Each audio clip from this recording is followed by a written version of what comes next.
Sleep is one of the most invaluable aspects of our personal routine that can sometimes just be overlooked.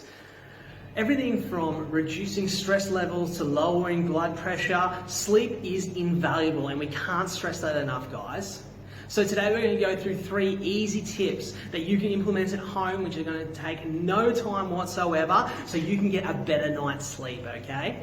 Alright, so our first one is number 1, it's a good routine. Set yourself a good routine to fall into sleep, okay? So the whole idea behind this one is that we start telling our body that we actually need to reduce the stresses that we're putting on ourselves, so then the body can start to relax and get ready for sleep. It's going to subliminally tell our body that we need to start winding down because we're getting ready for sleep.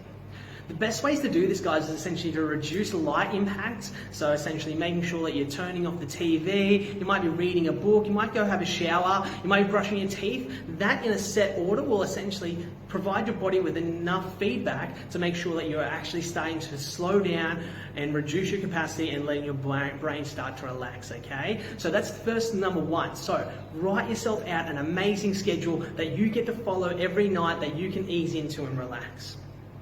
The second strategy, guys, is essentially a part 2 on that first one, is setting a pretty firm bedtime for yourself.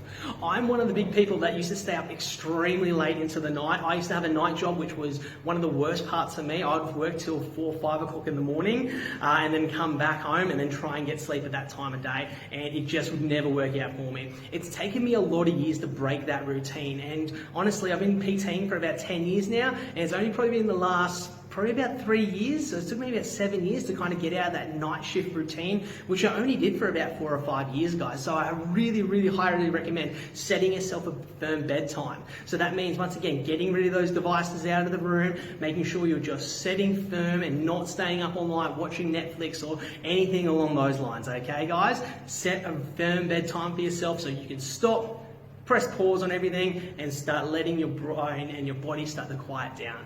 Our final one, guys, is darkness, okay? We want to make sure that we eliminate as much light as we can within our room, okay? So making sure that we can reduce any little LED lights that are around the place that are on our devices these days, that are on chargers, on bits and pieces like that. These all have an impact on our melatonin levels and how they are produced in the body.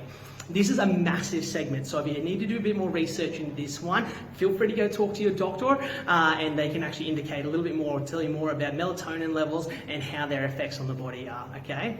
But light plays a massive impact on this, and we cannot overstress this one. So if you need to invest in noise cancelling earphones with an eye mask, which is my personal favourite, or anything else along those lines to really make sure that your room is as dark as possible, blackout curtains, anything along those lines, that's the stuff that you want to make sure that you're starting to implement in your life so you can get a better quality of sleep. It's not going to happen overnight, and unfortunately I wish we could say it would, but it's going to take time for your body to get into that routine, and I'm a testament to that one. 7 years, guys, but I feel much more fresher in the morning when I get up, and I've got energy all day long. Alrighty, guys, that's our tips for today. Get a better night's sleep. We'll see you next time.